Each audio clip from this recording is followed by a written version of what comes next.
Okay, today's Cardinal lesson. I'm just going to ask you, do you know the difference when it comes to IRAs and Roth IRAs? Do you know the difference between a contribution and a conversion? A lot of people do, a lot of people don't. And so we decided to do this video because when we're working with clients and we're talking about Roth conversions and we're working under the assumption that they really know what we're talking about, it's their money. And then as we're talking about taking a hunk of money, which is a lot of times most of their money or a significant portion of it, that's in a pre-tax account. And then we're talking about taking some of that each year, paying the taxes now, doing a Roth conversion, turning it into a Roth, and now it's a tax-free account. And we can get into later why you want to do all that kind of stuff. But we have a lot of clients that will bring up, well, I didn't know you could take $100,000 and convert it. I thought you were limited to like $7,000 a year. And so they're talking about a contribution. And so today we're going to go through and we're going to outline the difference of the two things. And so the contribution is how you get money into the IRA in the first place. And so each year, well, not every year, but most years, they increase the amount that each American can put either into an IRA or a 401k plan if they have available to them. There's a maximum amount. And a lot of people don't take advantage of that. A lot of people are putting in something less than the maximum, but there's a maximum amount. And people that are in the age group where they're really concerned about retirement, like me and like a lot of you, you tend to try to put in the maximum or put in as much as you can. And so for 2023, they have increased the amount you can put into either an IRA or a 401k. And so I want to bring Tom on with the show notes and show you the chart that we use when we get clients that ask us questions about this. Yeah. And so we have these show notes and the link below of our video. They're also on our website. But what we're going to go through is, and it gives a little more detail behind the stuff that's on the board. But there's this green chart here that we have in the show notes that goes over a lot of detail. Not all of it is going to be pertinent to everybody, but there's a lot of good information on here.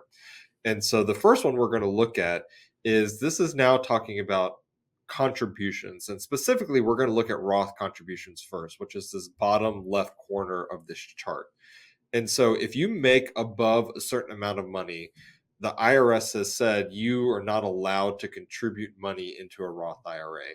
And so what they have done is they have these limits, and you can see it year by year, 21, 22, 23. So let's look at 2023. This is for next year, for 2023, is if you are married filing jointly a tax return, the phase out starts at 218,000 and then goes to 228. If you make above 228 as a couple, you are not allowed to contribute directly into a Roth IRA. For single filers, you can see those limits are lower.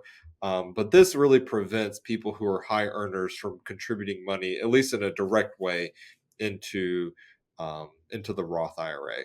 There are such things called backdoor Roth IRA contributions. We'll do a video on that, another video on that later. But just keep an eye on those income limits. If you make above a certain amount, you can't put money into the Roth IRA directly. Some of the other ones I wanted to point out specifically too is this top left corner where it's the phase out range for traditional IRAs. So this isn't Roth, these are traditional IRAs. And if you have access to a company sponsored retirement plan, so this would be a 401k, 403b, there's a bunch of other lettered plans out there. But if you work for a company, they have a retirement plan, you can't contribute to a traditional IRA if you make above these certain amounts as well. And so just keep an eye on that. I've had a case study where someone was earning above the amount. They'd always been putting money into the traditional IRA. They started earning more. They didn't even think about it. They kept putting it into the traditional IRA. And what happened was then it was going in as a non-deductible traditional IRA contribution. That gets into a bunch of other complications there. So If that's you, let us know. We can sort of talk you through your options are. But those are some other incomes to be mindful of depending on the IRA contributions. And then a couple other smaller points on this sheet. This lays out the maximum you can contribute to either an IRA or Roth IRA. In 2023, that will be 6,500 if you're below 80. If you're 80 and above, they let you do a catch-up contribution of 1,000, so it's 7,500 versus 6,500. And then the upper right corner is how much you're able to contribute to, like a 401k or 403b, how much you're allowed to contribute there as an employee. The max contribution is 22,500 for 2023, and again, the catch-up contribution is 7,500. So if you're above 50, you could contribute as much as $30,000 into your 401k or 403b. Well, and interestingly, if you exceed these limits that Tom showed on the chart, you can still, if your company accepts it, make your 401k contribution as a Roth. Yeah. Now, you're not going to get the savings on your paycheck, but we have a lot of people that come to us and they're interested in Roth conversions, and then they are contributing, still working, and they're contributing, or one of them still working, to their IRA or to their 401k account, but in the traditional manner. And then they're interested in converting some of that, which we can help them do that.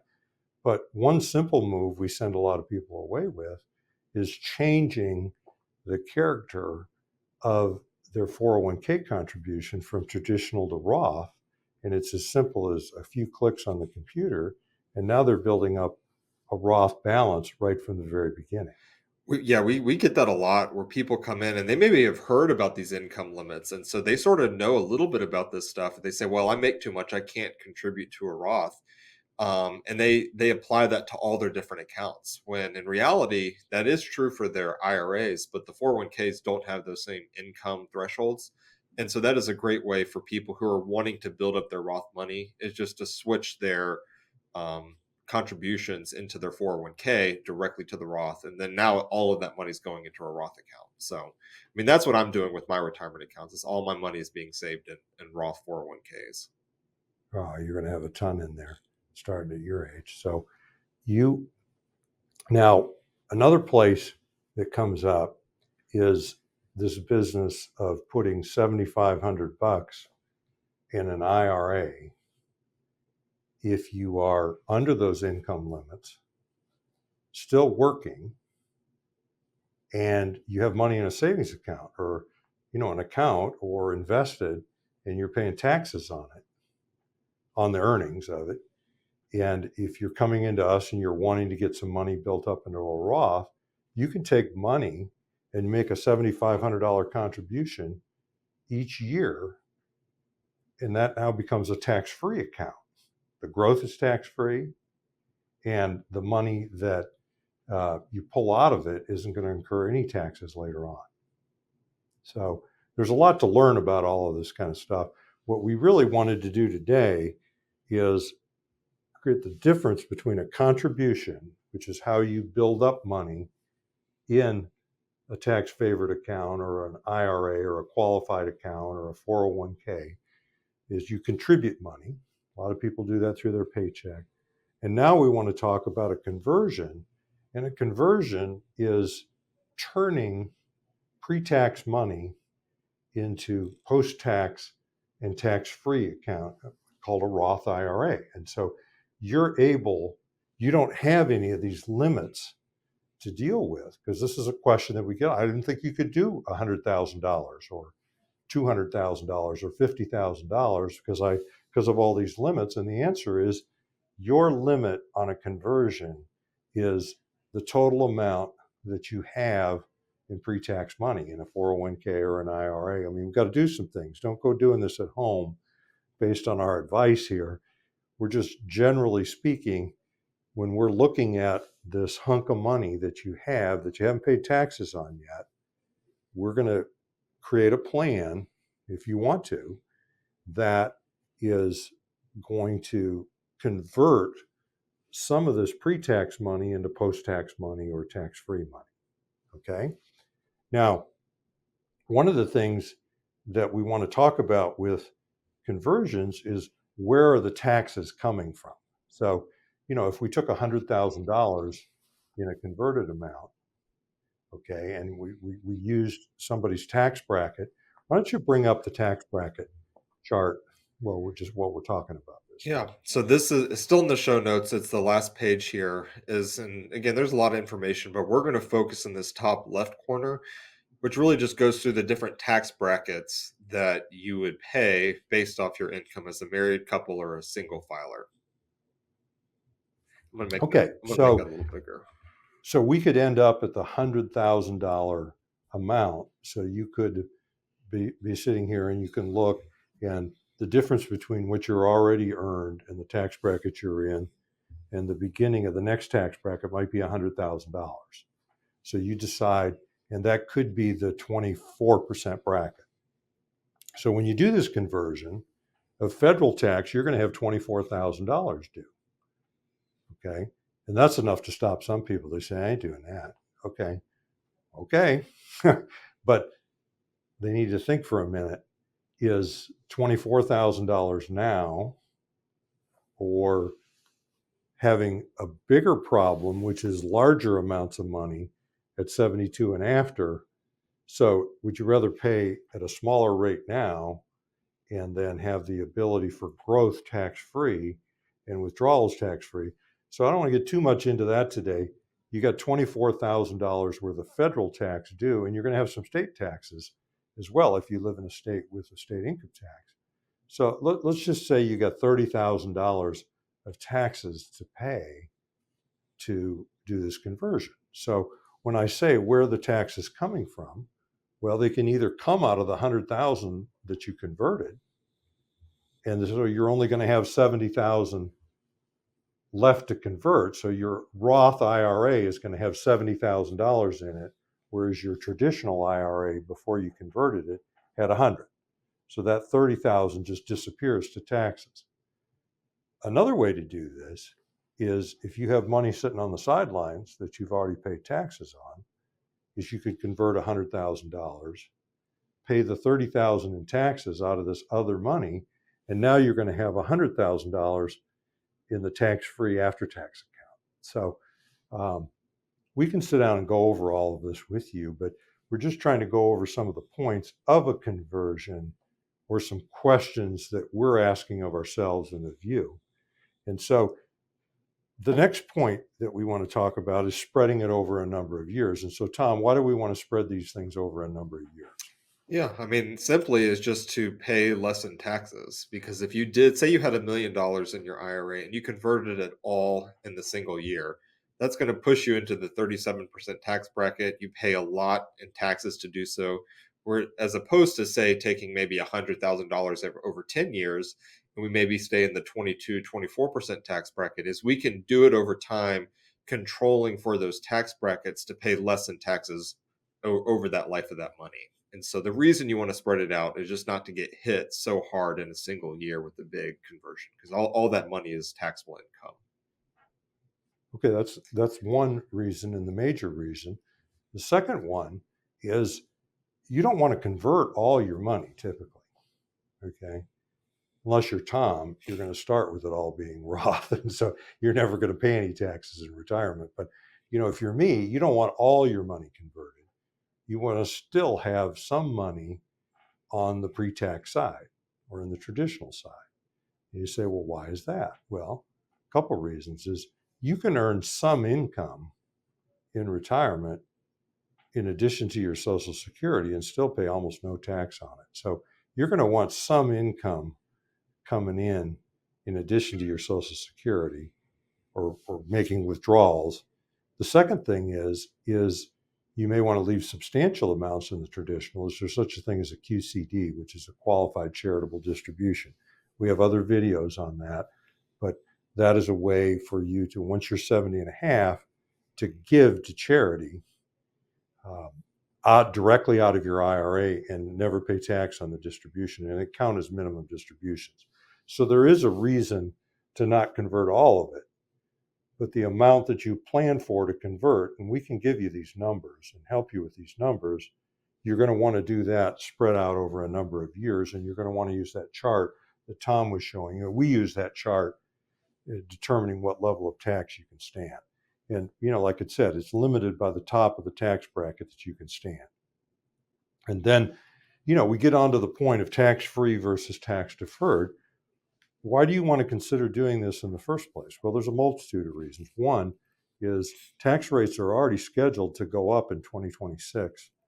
The rate is going to go up without even changing the law. Is that tax bill, the Tax Cuts and Jobs Act that we're now under, started in 2018, passed in 2017.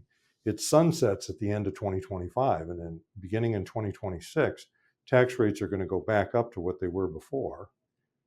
Then you could also have just a general raising of taxes, which people look with all the government programs and that type of thing. They anticipate, there's many people that anticipate and think the tax rates are going to be higher in the future. So you're taking advantage of that. And then most importantly, one of the reasons that I did it is when you're on Medicare and you have a high income, you pay this thing called IRMA, or the Medicare tax. And then secondly, when you have a Social Security check, and if it's a big Social Security check, if that's all you got, you're not going to pay much in taxes or any at all. But if you have your Social Security check and other withdrawals from your IRA 401k, and those are big and they're taxable, you not only have taxable withdrawals, but your Social Security is going to be taxed. So there's these two hidden taxes that are going to affect you after you're 70 and beyond. That doesn't mean you stop doing Roth conversions at 70 and beyond. I'm just saying that those taxes are there, and we want to prepare for those in the 60s. And one of the ways we do that is with Roth conversions. Now, and I just went over preparing for the Medicare tax, the inheritance tax, Social Security tax. I also wanted to mention the 5-year rule. Why don't you tell us, Tom, what the 5-year rule is all about with Roths? Yeah, and so there's actually two 5-year rules, and we might do another video on that later. But the one I will focus on is if you're over 59 and a half, which is most people we're working with. Where the 5-year rule that's important to you is you need to have had a Roth IRA opened for at least 5 years before you can withdraw the gains tax free. So the principal you can access tax free. It's the gains that could be subject to tax if you haven't held the Roth for 5 years. The IRS lets you aggregate all your Roth IRAs together. So if you opened one a couple years ago and there might be only $1,000 in it, for example, it doesn't matter. That will count for those 5 years for all of your Roths, even future conversions and things like that. So again, there's another 5-year rule that is applicable to conversions if you're under 59 and a half. We'll talk about that later. But if you're over 59 and a half and you've had a Roth open for at least 5 years, then everything is tax-free in that account. And so that would be a reason to potentially go ahead and open one, even if you're not going to do a big conversion. Open one, get a little bit of money into it just to start that 5-year clock, because it will count for all your future Roth IRA conversions. Okay, so the focus on this video really has been around Roth conversions and getting yourself a pot of tax-free money and turning some of your tax-deferred money into tax-free money for use later, or to pass on as an inheritance so your children don't have a big tax bill. And that's important to some, not as important to others. And then also to differentiate a conversion and a contribution. So what we want to do on all of these videos, and we're working toward, is this is just one subject, IRAs and 401ks. So we've been talking today, and we have that as a separate subject because it's both Tom's and my feeling that if you're a retiree, you're anticipating retirement, or you're already in retirement and you do come to us for financial planning, we think you need a strategy around the money you haven't paid taxes on yet. And you need an income strategy for the future, you need a tax strategy, and you need an inheritance strategy. And you really need to look at how all those things are going to play out over retirement. So that's what today has been about. But it also, we talked a little bit about Social Security, because this IRA money is there first and foremost for your income or for money in retirement. And the first basic income is Social Security. We haven't really talked about long-term care, but as I say, is that that's all tied in with retirement income. That's the thing, the long-term care, which is going to bust up your whole plan or the whole thing that we create. Income, we have talked about that because the whole purpose of this money that you've been accumulating, and it's been tax favored in one way or another, is to encourage you to prepare for an income. And basically, people don't have many pensions anymore or any at all. And that's what this money is. We talked a little bit about estate because this is a real problem, is handing your kids at your death a significant chunk of money that they got to pay taxes on, any money that they want to get at immediately. So a Roth takes care of a good bit of that problem. And then, of course, everything's about taxes. So with that being said, I'm Hans Scheil. And I'm Tom Griffith. And we thank you very much for listening. Thank you.